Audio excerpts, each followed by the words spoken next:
último, una pequeña opinión con respecto a lo que está en boca de todos hoy, ¿no? La liberación de los presos por el efecto de este coronavirus. Sí, hay noticias que tienen un impacto social importante. La verdad que cuando yo me enteré de esto, me enteré creo que Nación, el diario Nación, una noticia que decía, jueces liberan alrededor de 2.000 presos. La verdad que cuando vos lees esa noticia, donde claramente después te das cuenta que hay una intencionalidad en informar, ¿sí? Hay una intencionalidad de que el otro que está recepcionando esta noticia genere una opinión sin la necesidad de ir a buscar otro tipo de información. La verdad es que a mí me llamó la atención. No puede ser, ¿qué está pasando? Nada, fui a buscar otro tipo de información. Fui a buscar por qué, cuáles son los fundamentos. Y la verdad es que lo primero que leo es el descargo del juez Violini, que él habla de una habeas corpus que le plantean los defensores de la provincia, que obviamente el tema tiene que ver con una realidad mundial, ¿sí? Es algo que se maneja a nivel mundial, que está pasando en otros países, con la realidad de los presos, ¿sí? Y en realidad la realidad sanitaria de los presos dentro de las cárceles. ¿No? Claro, tiene que ver obviamente con la emergencia sanitaria. Cuando leo la habeas corpus plantea no la liberación, ahí la primera diferencia entre lo que había leído, sino la posibilidad de otorgarles el beneficio de la prisión domiciliaria y a determinadas personas. Entonces, cuando vos lees esas determinadas personas, podés ir entendiendo, estamos en un Estado de Derecho, el Estado debe velar por garantizar la salud de estas personas que obviamente están dentro de la cárcel porque cometieron un delito, pero también hay que cuidar su salud y su bienestar. Están abarrotadas, están al doble de la capacidad de las cárceles. Se entiende, ¿sí? Y habla de delitos leves, de gente que está por cumplir condena, de gente mayor, de embarazadas, de madres. Lo entendés, ¿sí? Pero después pasan estas cosas que te liberan un violador o personas que están condenadas por delitos de lesa humanidad y no entendés nada y te enoja.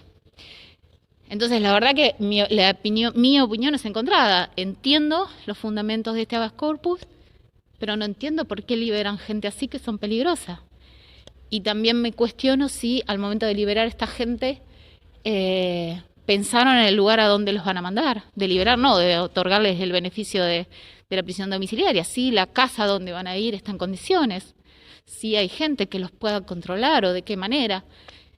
Es muy difícil la situación y genera controversia, pero esto que te digo, que yo creo que la intencionalidad de aquel que informa es importante, porque si vos informás solo un recorte o una parte, estás buscando generar en la sociedad tal vez un descontento general o un enojo ante esta situación y que obviamente no está bien. Si te ponen ese titular y sí, la reacción va a ser negativa.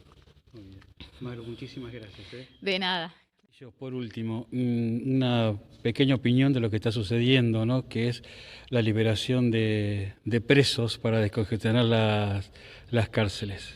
Bueno, eso primero, o sea, decir que esto la justicia por años viene fallando en un montón de cosas, ellos mismos demostraron en su momento que ellos tienen cierto poderío y que cuando quieren tener ciertas tomas de decisiones en lo que les parece las toman, pero a mí me parece que realmente no corresponde en el sentido de que otra de las cosas, viendo desde un punto de vista objetivo, o sea, si ya se hacen consultas a nivel mundial, lo están haciendo en muchos países para evitar que se complejice más la cuestión.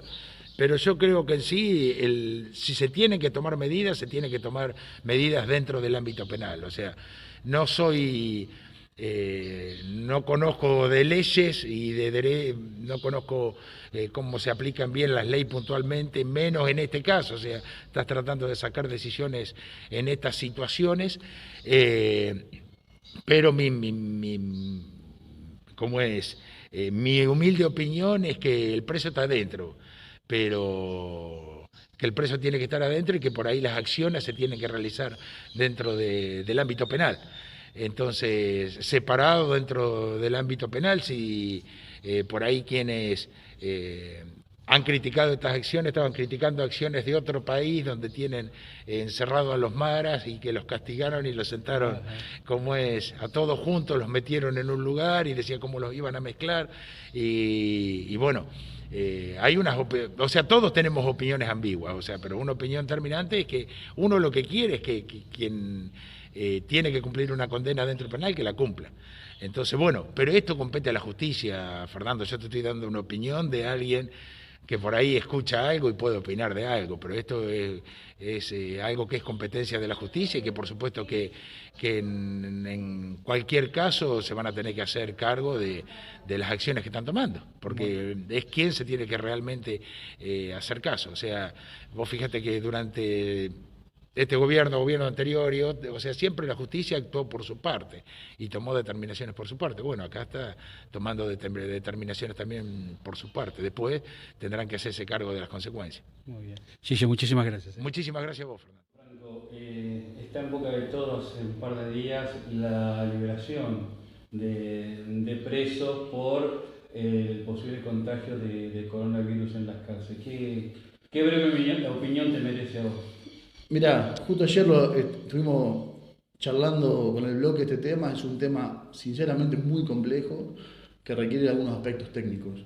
Yo creo que cuando se habla de liberar, no es que obtuvieron la libertad, eso en un primer momento. A ver, yo creo que tenemos que entender todo este tipo de decisiones, las tenemos que entender en el contexto de pandemia en el que vivimos. Nosotros estamos hablando de economía en tiempos de pandemia, estamos hablando de salud en tiempos de pandemia, estamos hablando de trabajo en tiempos de pandemia, y también o sea, yo entiendo que por ahí las personas que están privadas de la libertad son menos consideradas que las que no, pero en definitiva ellos también pueden provocar un colapso del sistema sanitario. O sea, imaginemos que todo el servicio penitenciario se colapse, ¿bien? Por el coronavirus. Esas personas van a usar las mismas camas, los mismos respiradores que cualquiera de la población, o sea, que de las personas de bien, como por ahí nos podemos definir nosotros.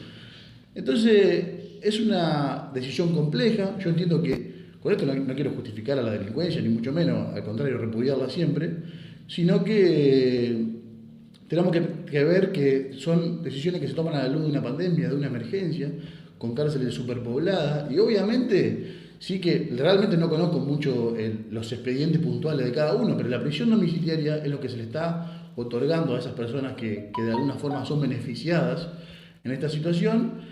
Y la realidad es que para obtener la prisión domiciliaria no cualquiera la obtiene, o sea, tiene que haber una serie de requisitos que son procesales, que ya, reitero, son cuestiones técnicas que probablemente el Poder Judicial lo pueda desmenuzar eso mejor. Pero por lo pronto entendamos que también son decisiones de la justicia. Entonces, y a veces se confunde un poco de que esto, de si la justicia libera, es el presidente el que tiene la culpa o es el gobernador el que tiene la culpa.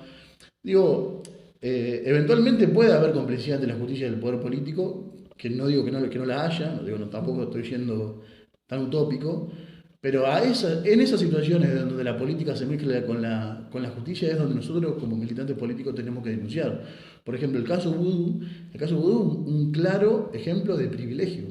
Entonces, porque a él le dieron la prisión domiciliaria y yo no sé si realmente estaba en condiciones de tener la prisión domiciliaria. Entonces, lo que tenemos que denunciar son las cuestiones de privilegio, las cuestiones de corrupción que tengan que ver con este tipo de decisiones. Por supuesto que realmente la impunidad que hay en cuanto a la comisión de un montón de delitos, viene hace muchísimo tiempo. O sea, no es una cosa ahora de la pandemia. La impunidad de que muchas víctimas de delitos no pueden encontrar justicia la justicia, digamos, efectiva en los mecanismos formales, esto viene de mucho tiempo. Y toda la gente viene reclamando justicia, y yo me solidarizo con las familias que han sido víctimas de diferentes tipos de delitos.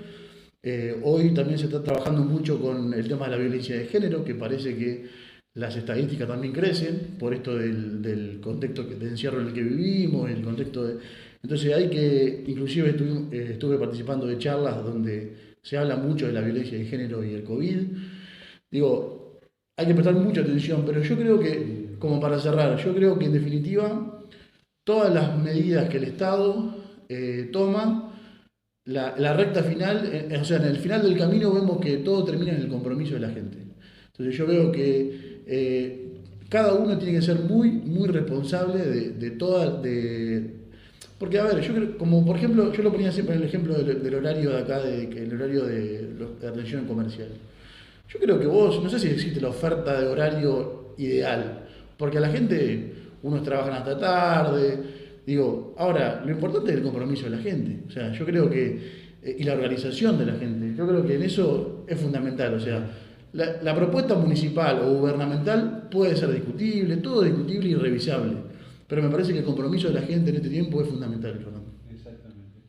Bueno, mira, me parece que la opinión mía es en realidad la opinión generalizada de todos, ¿no es cierto? Me parece que la justicia está obrando se equivocó, el juez se equivocó en tomar la decisión que ha tomado.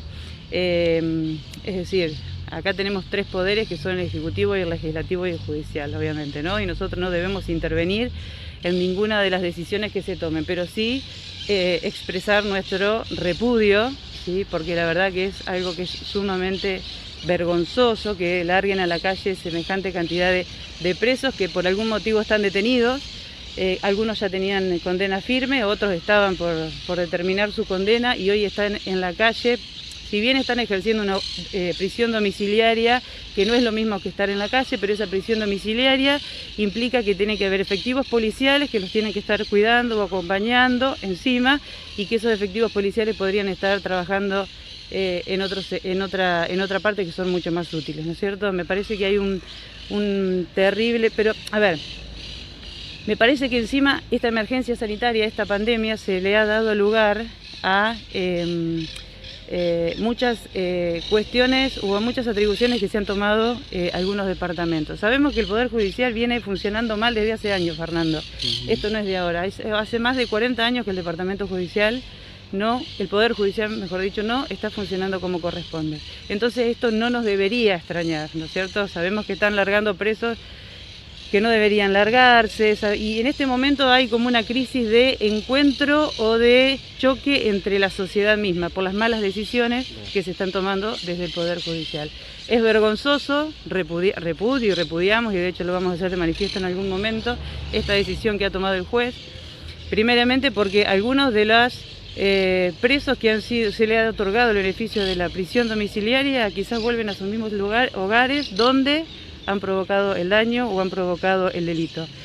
No tiene dimensión, me parece, el daño que han logrado, si bien sabemos que dentro de la cárcel al preso se le debe otorgar la mayor calidad de salud posible, me parece que las decisiones que se están tomando no son las adecuadas. Me parece que tenemos que pensar en toda la sociedad y en un grupo de personas que por algún motivo están dentro de la cárcel. Alicia, muchísimas gracias. Gracias a vos por tu tiempo.